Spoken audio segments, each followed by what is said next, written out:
अस्सलाम वालेकुम। अच्छा, आज हम इस वीडियो में ये देखेंगे कि जो डॉक्टर्स हैं जिनको हम कैटेगरी बेस पे या कोई टेस्ट बेस पे शेयर देते हैं वो हम कैसे देंगे। सबसे पहले हम एडमिन के अंदर जाएंगे, लैब सेटिंग पे। ठीक है, लैब सेटिंग के अंदर हम जाएंगे डॉक्टर्स में।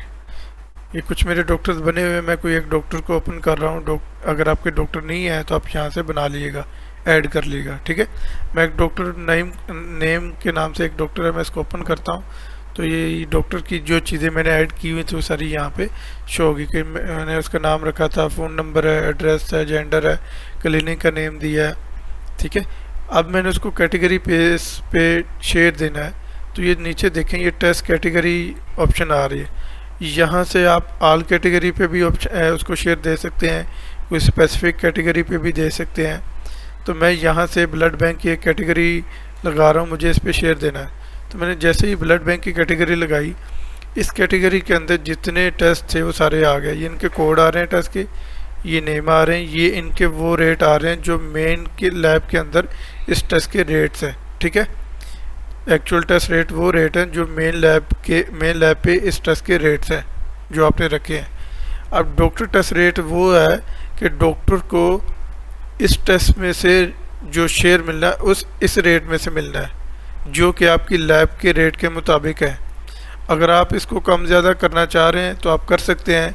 फॉर एग्जांपल ये 3500 का ब्लड क्रॉस मैच एलाइजा का टेस्ट है जो कि मेन लैब पे टेस्ट का रेट ये है। ठीक है, अब मैंने डॉक्टर को जो शेयर देना वो मैंने 3500 में से ही देना है, तो इसलिए मैंने इसको डॉक्टर टेस्ट रेट के अंदर 3500 रखा हुआ है।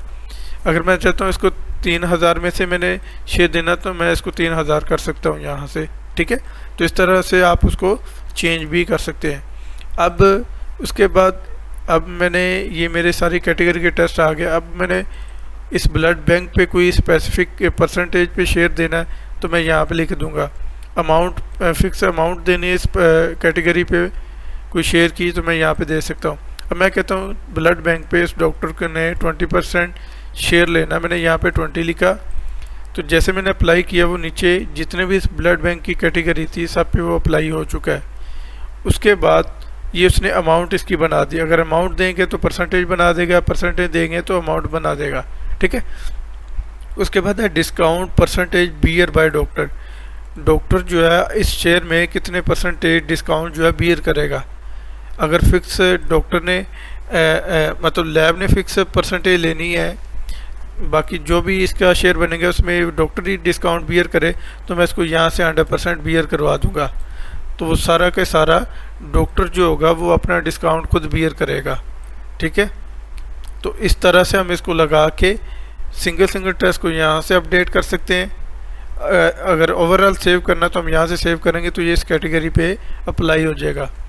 अब मैं समटाइम ये चाह रहा हूँ कि मैंने कोई स्पेसिफिक टेस्ट पे डिफरेंट उसको रेट देना है, डॉक्टर को शेयर देना है। तो यहाँ पे मेरे पास एक फील्ड आ रही है सर्च टेस्ट बाय नेम। अभी मैंने टेस्ट कैटेगरी लगाई हुई है ब्लड बैंक, मेरे पास ब्लड बैंक के ही शो हो रहे हैं। अगर मैंने ऑल कैटेगरी में से देना था मैं इसको ऑल कैटेगरी करता तो ऑल कैटेगरी के टेस्ट नीचे शो हो जाते। ठीक है, अब मैं चाह रहा हूँ ब्लड बैंक के अंदर कोई एक टेस्ट है जैसे कि FFP सेल्स, इसमें इसको डिफरेंट रेट देना है डॉक्टर को। मैंने यहाँ से सर्च किया तो ये टेस्ट नीचे आ गया कि ये इसका कोड है, ये नेम है, लैब के अंदर ये 2200 का है। डॉक्टर को शेयर जो मैंने देना है वो इस 2200 में से देना है। अब कोई फिक्स अमाउंट मैं कहता हूँ डॉक्टर को 2200 में से 1500 डॉक्टर को देना है, तो मैंने अमाउंट में लिखा है, उसकी परसेंटेज खुद बन गई और कितना डिस्काउंट बियर करेगा करके मैं यहाँ से अपडेट करूँगा तो ये स्पेसिफिक टेस्ट पे उसका शेयर डिफाइन हो गया। यहाँ से अपडेट करने से उसको ये अलग से इस टेस्ट पे उसका ये शेयर बन जाया करेगा। ठीक है, तो यहाँ से हम इसको अपडेट करेंगे तो ये अप्लाई हो जाएगा। अब ये जो टेस्ट कैटेगरी बेस या टेस्ट बेस पे जो हम शेयर डिफाइन जिसकी बात कर रहे हैं अभी हम, ये कॉन्फ़िगरेशन बेस है। अगर किसी डॉक्टर का ऐसा सिनेरियो होता है या लैब का जो किसी डॉक्टर के साथ परसेंटेज फिक्स परसेंटेज पे शेयर नहीं दे रही होती, वो किसी कैटेगरी बेस पे या टेस्ट बेस पे शेयर देती है तो वो हमारे से रब्ता करेगी, वो हमें बताएगी तो हम बैकएंड से उसकी कॉन्फ़िगरेशन करेंगे। ठीक है, उसकी रेट लिस्ट जो होगी आप इस वीडियो को देख के बना लेगा। जैसे ही हम इसकी कॉन्फ़िगरेशन बैकएंड से करेंगे फिर जैसे आप रजिस्ट्रेशन के टाइम रेफर्ड बाय के अंदर जैसे रजिस्ट्रेशन पेज पे जाएंगे तो रेफर्ड बाय फील्ड के अंदर अब जैसे ही डॉक्टर को यहाँ से अटैच करेंगे रेफर्ड बाय डॉक्टर के अंदर, तो और ये जो टेस्ट आप ऐड करेंगे, ठीक है, उस पे उस डॉक्टर को वही परसेंटेज मिलेगी जो हमने ये डिसाइड की होगी, ठीक है। तो इस तरह से ये काम करेगा। तो आपने इसकी कॉन्फ़िगरेशन कराने के लिए हमें बता दिएगा, हम कॉन्फ़िगरेशन कर देंगे। फिर जो आपने रेट लिस्ट फाइनल की होगी कैटेगरी बेस पे या टेस्ट बेस पे, तो उसकी बेस पे उसका शेयर बनना शुरू हो जाएगा, ठीक है।